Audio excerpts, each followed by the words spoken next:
Hello, everyone. Welcome to webinar number 25 from aginginplacedirectory.com. I'm Esther Kane, and today today's lesson is going to be about social media marketing strategies.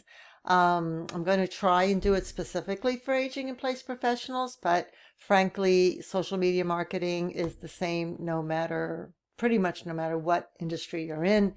But the idea is to basically grow your business via visibility, via referrals, and via client trust. Even if you're not tech savvy, you don't have to be tech savvy to do social media. If you can get on Facebook, you can post on Facebook. If you can get on LinkedIn, you can post on LinkedIn. And, just like I spoke with in webinar number 24 on all the LinkedIn strategies, it's the same type of information for almost every social media platform. So we're going to be talking about the general concept of that. Now, the very first thing I want you to think about is to choose the right social media platform. And that's difficult to know at the beginning because how do you know where your audience are? Well, I can tell you that on Pinterest, it's mostly women. So if your audience are mostly women, which I think as far as caregiving goes, that would be the case. If your audience is over 50, which for most aging in place professionals it is, the audience is most likely on Facebook. Although now it's beginning to get more between Facebook and Instagram. And if you are going after business professionals, then I would say your audience is on LinkedIn. Although, as I said last time, I think that even those professionals, there's no reason why you can't talk about issues that these professionals may be having in their own personal lives, as far as, maybe they're taking care of their own parents, or they themselves are seniors. There's no reason why I don't think that you can advertise there. I personally do both. I go after business related content for professionals, but I also go after, issues related to aging in place because these professionals are people too, right? Excuse me. You want to set up your profile for visibility, of course. No matter what platform you use, you want to make sure that you put in as much information in your profile as they allow you to. Links, if they allow you to your website, LinkedIn profile, or YouTube channel, podcast, whatever. Of course, you want to create content. Engaging content would be awesome, but the idea is these days is to answer problems. So as I said last time, you can go on Reddit, you can go on your AI program and ask it to scan Reddit and, look for information on problems with senior parents, or just type in aging parents, of course, type everything in quotes so that it knows to only look for the phrase in quotes, and write your content on there. I think on webinar number 6, I think, is what I talked about, prompts that you can use to create content based on whatever topic or question or title that you want to. If you provide a local business, let's say you're a contractor and you only work in a specific county or 2 counties, then you want to build that local audience. You want to look for other people, other businesses, service providers, families, whatever, in that local area if you can. And that's where a program like Nextdoor is very good, because that's very good for local. And yeah, that is considered a social network. So, and also if there are other social networks, like I live in a small town here in Georgia. Well, it's sort of a small town. I don't know. I call it urban suburban, not too far from Atlanta. But anyway, that small town has an online website, and you can, offer to maybe buy an ad on that website, or write an article for that website, anything at all, and that would certainly be local. And, with social media, what it'll do, it can turn followers into your leads, that's the whole point, right? Just don't expect it to happen right away. It often takes, repeated information. What do they say? If you hear a lie enough times, you begin to believe it. So it's the same idea, sadly to say, but it's the same idea that you just basically have to repeat, things over and over again. That's why you'll see commercials, the same commercials over and over and over again, because usually by the 7th, 8th, 9th, 10th time, they might get a sale. So that's the idea, is repeat, repeat. And you want to always, with anything online, you always want to maintain some kind of a consistent posting policy. If you post every Monday, then continue posting every Monday. Post daily, whatever. Just keep it consistent. That's why scheduling is so very important when it comes to putting content out. All right, so choosing one platform. There's Facebook, LinkedIn, Pinterest, YouTube, Instagram, Nextdoor, and any, locals like Google Business Profile is good. Although these days, now that Google is still the #1 search engine on the planet, but it's becoming less and less relevant. So yeah, if you don't have a Google Business Profile, create one. As far as I know, it's still free, but it's becoming less and less relevant. So don't expect it to be able to feed you anything in the next 3-4 years. Or maybe it'll only last 3-4 years, and then after that, I expect it to be completely gone because of AI. More and more people are using AI programs like Perplexity and Chat and Claude as their search engine versus Google anymore. It'll get there. And YouTube, of course, everybody uses YouTube. Most everyone does, at least. Anyway, so these are the benefits of using these programs. Facebook, of course, is for families, caregivers. There's a lot of groups on Facebook, so you can certainly connect with all those.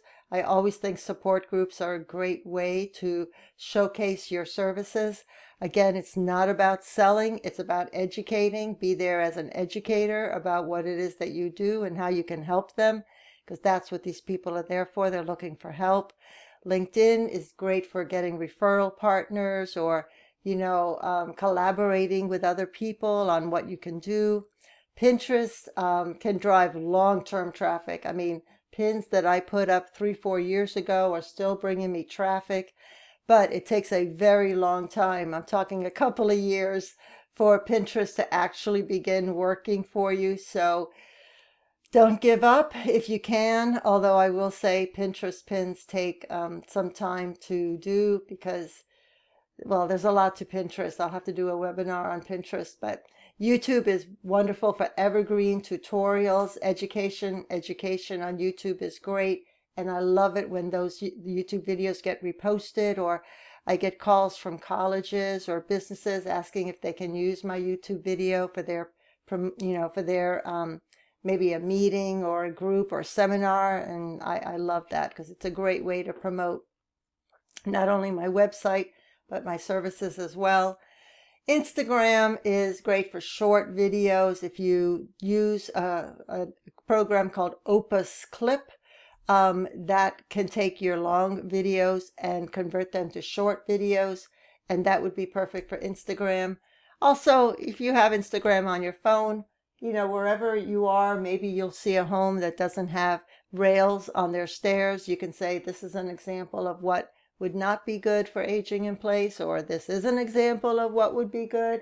You can take short videos of that, 2 minutes, a minute, and put those up on Instagram right away. And that's a great way to generate videos, anything that you see. And of course, Nextdoor is hyper-local exposure in your specific area. There's a lot you can do with Nextdoor. I know people who use that all the time. You always want to optimize your profile. As I said before in the LinkedIn webinar last week, it's very important to optimize your profile. You want to talk about who you can help, what you can do, where you do it. And you get, one of the first things is I'm always surprised when I open up a social media program. I mostly use LinkedIn, but I'm so surprised when I don't see a photograph on there. And it's so easy to get a photograph. I mean, all you have to do is take a few selfies, put them up into Aragon.ai. I think it's $45, and I think you get 45 pictures. It's a lot of pictures. And they make these beautiful, images of you, with nice outfits. And I mean, I've done mine in my pajamas, and then it gives me these wonderful outfits. And, it makes my hair look nice, gives me lipstick, which I never wear. And it's amazing how it can actually turn a photograph into, you know, into all these wonderful, beautiful headshots that you can use in all kinds of different areas. And you want to talk about who you can help. I think that's always important to mention who you are there for.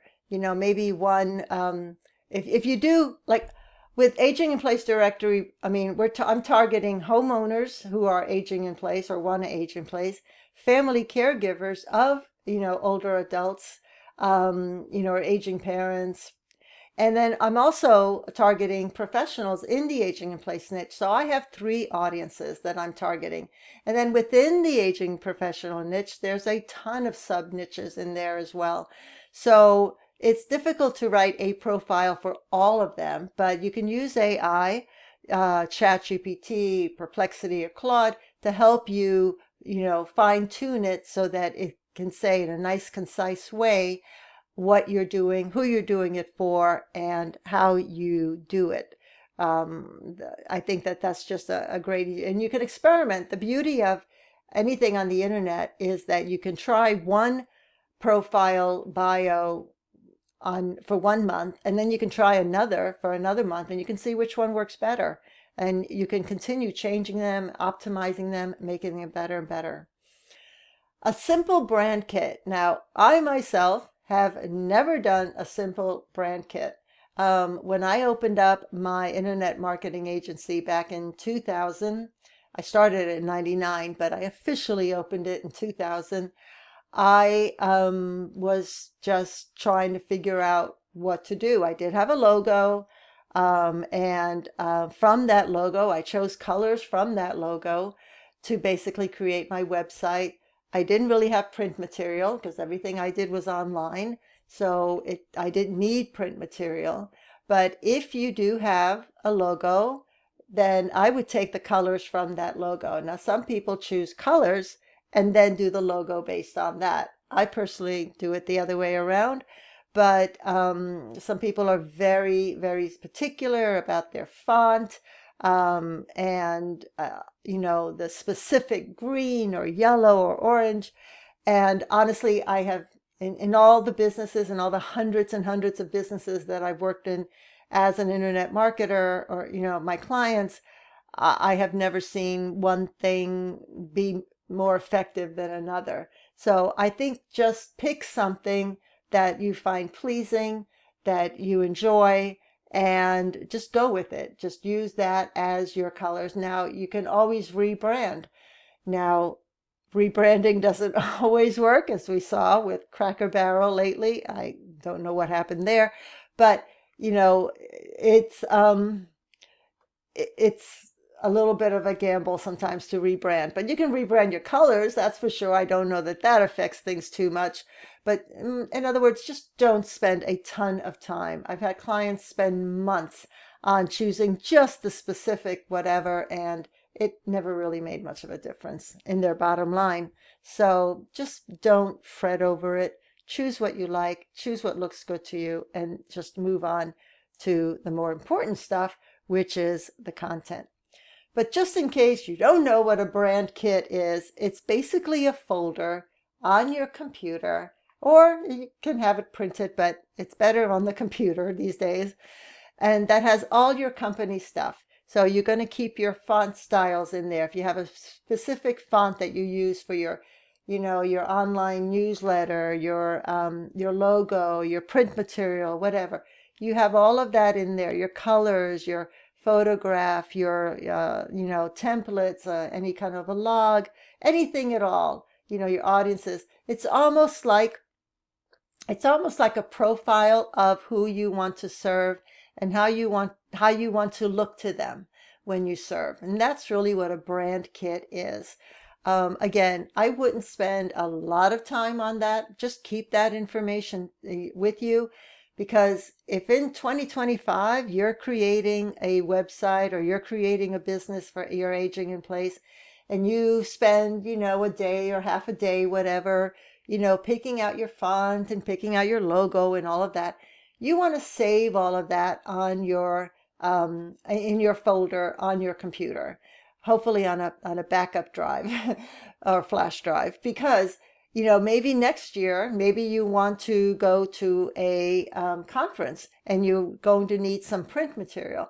If you want that print material to match what you've already been sending out, as far as newsletter or social media or website, then you want that same information. So you'll go back to your folder and you have all that information there to give to the printer to create whatever it is you need: business cards, flyers, banners, whatever.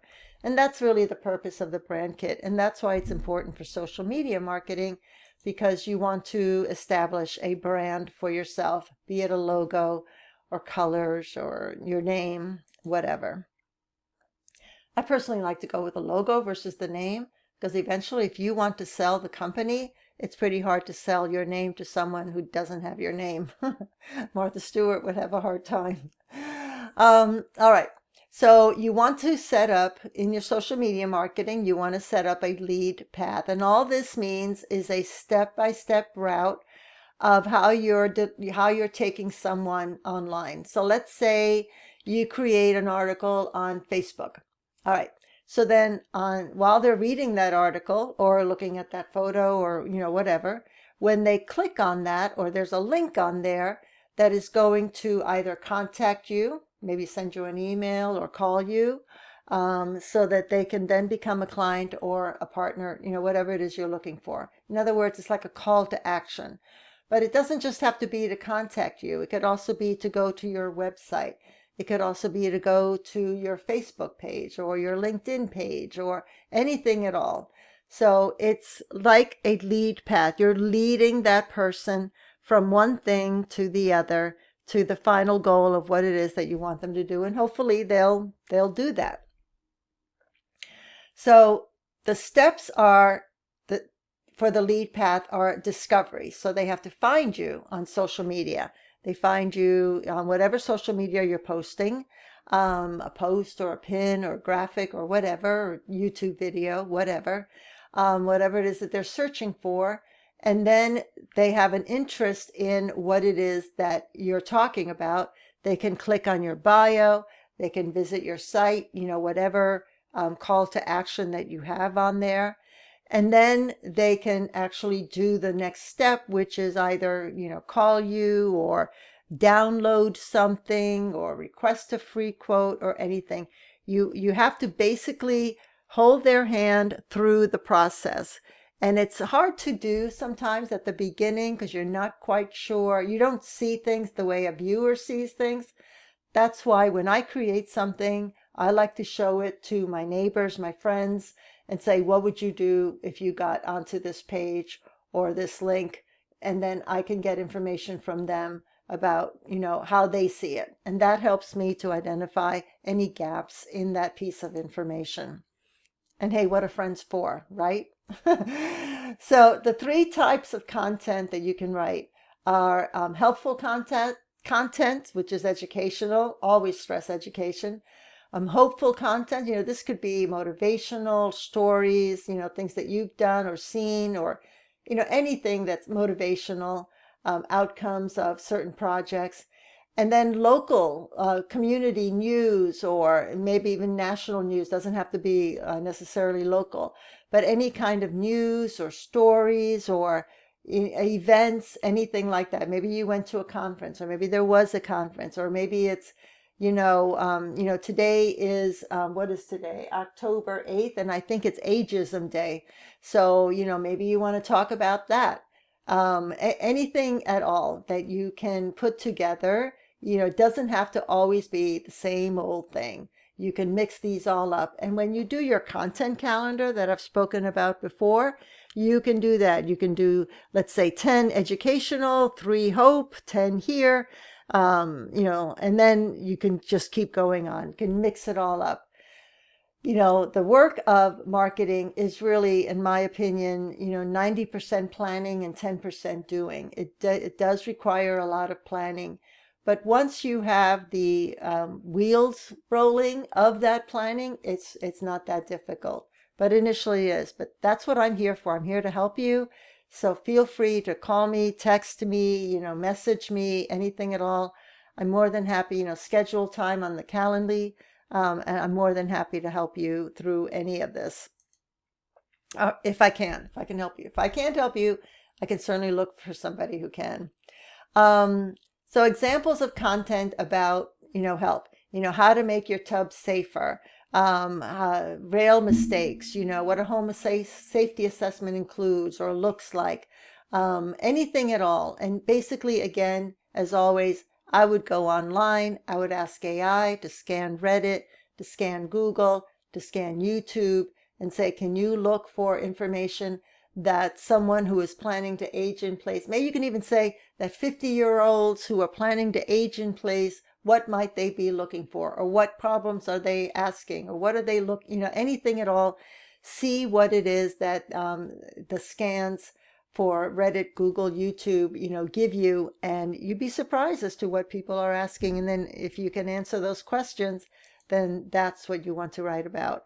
Client success stories are wonderful as far as motivational, hope kind of content.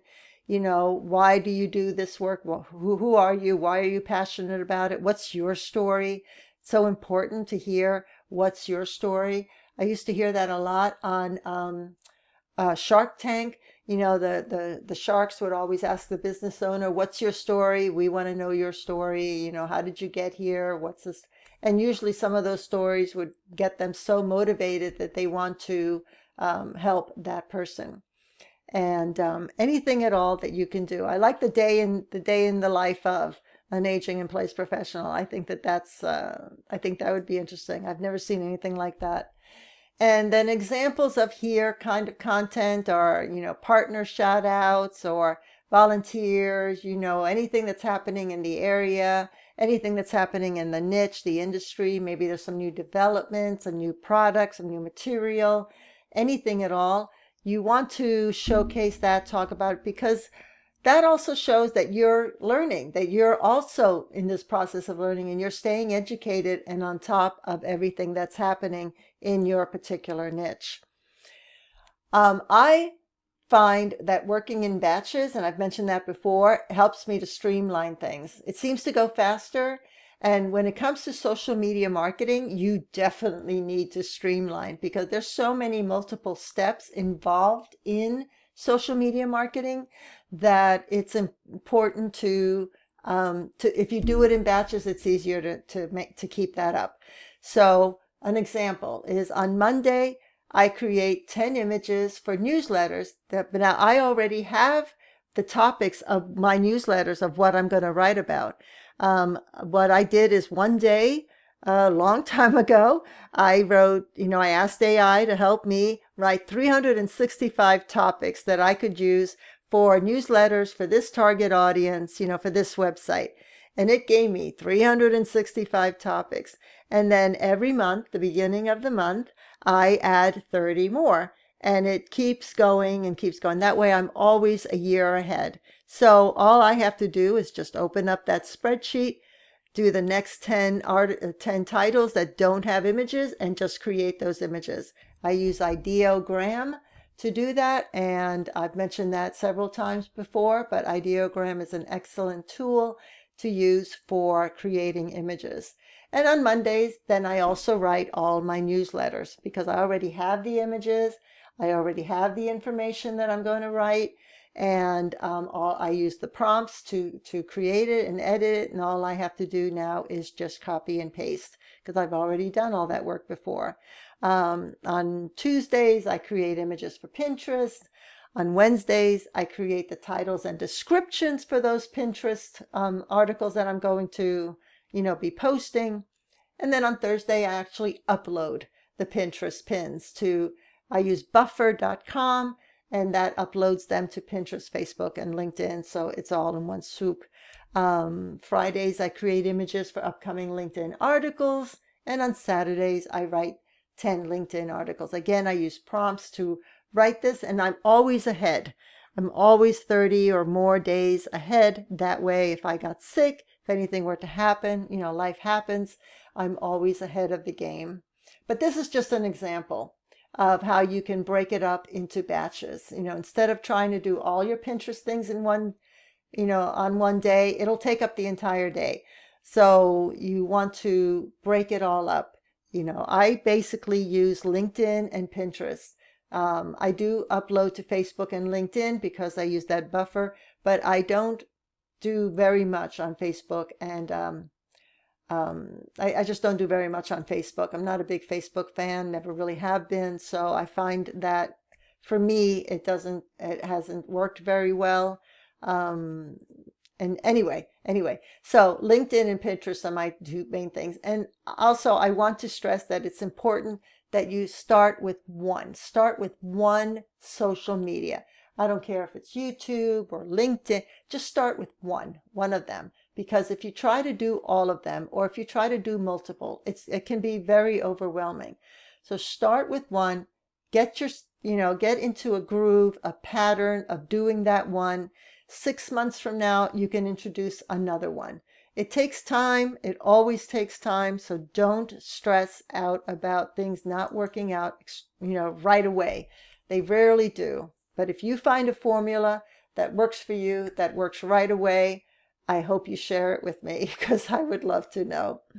So part of social media marketing, as I said in the LinkedIn webinar that I did, is a daily 15-minute kind of routine where you want to engage with people on whatever LinkedIn profile you have. So, whatever profile you have. So if it's LinkedIn, then you want to respond to comments, you want to add comments, you want to engage with the people who you're following and who are following you. So give yourself 15 minutes every day to do that. If it's Facebook, do the same thing. If it's YouTube, then you want to answer the comments that people are giving on your YouTube, even if they're bad comments. Now, if they're crazy comments, then you can, of course, delete them. But even if they're bad comments, telling you your hair is out, or, how can you, whatever, just respond to it in a empathetic manner and as factual as you possibly can, because you can't argue, well, used to not be able to argue with facts, but be as factual as you can. Okay. Because engaging is part of social media. That's why it's social media, hopefully. All right. And if you want to, you don't have to, especially at the beginning, track what matters. You want to track how many people are starting to follow you, how many people are saving and sharing what you're putting out there. Did you get any calls or any action? Is your phone ringing more? Are you getting more emails? What? Again, it takes time. It can take a year. It can take 2 years. It takes a lot of time for social media to work. Don't expect it to work overnight. It's not going to do that. But if you can consistently keep working at it, then it will work. I have wanted to give up on social media many times, but I kept at it, and it's definitely working for us now. And it's been about 3 years. So it's just social media. That's how it is. All right. Social media is definitely about engaging, about educating, storytelling. It's not about selling. If you put out post after post, article after article, video after video, selling your services, you will not get a following. People get turned off. It's like walking into a store and immediately having a salesman start selling to you. What do you normally do? You either walk out of that store or ask him to please leave you alone. You're just there to look. Don't bother me. You're just there to look. So, but if you have a salesman come up and say, Do you have any questions about a new, what you're looking for, a particular material, or, I don't know, whatever it is, then you may be more inclined to talk to someone like that because they're there to educate you, not to sell to you.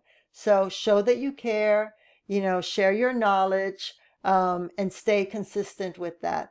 Your community is looking for answers to their questions. If they can identify you as the person who keeps giving them, answers all the time, or the right answers all the time, or the best answers all the time, then they will constantly be coming back to you, following you, subscribing to your newsletter, your channel, whatever. It's so important to educate versus sell.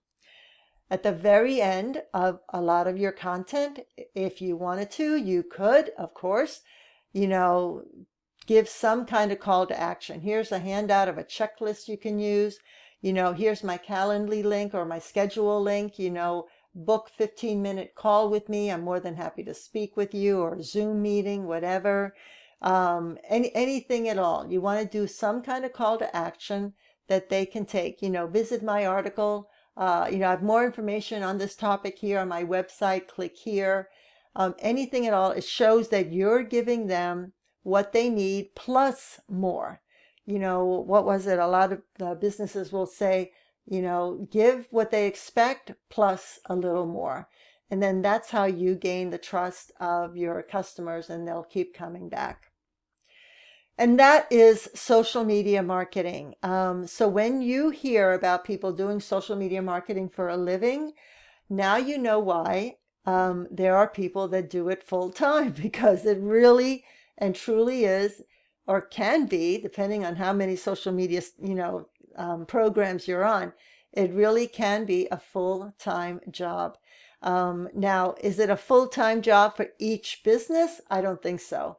But as a social media marketer, that person is probably, hopefully handling multiple businesses, and that's where the income comes in for them. Because, they can spend 5 hours for business A, 5 hours for business B, C, and so on, and it fills up the entire week. So, but using a third-party social media marketer is difficult because they don't know you. They are not in your office. They don't know what you're thinking. You have to keep them on, up to date of everything that you're doing. That's why I really encourage business owners to do the social media marketing themselves if they can, unless they have a virtual assistant or secretary right there with them that knows what's happening day to day, hour to hour. And then they can alter the schedule of and the messages that go out on social media accordingly.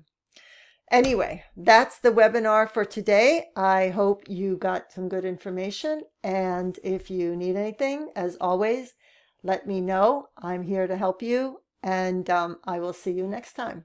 Take care.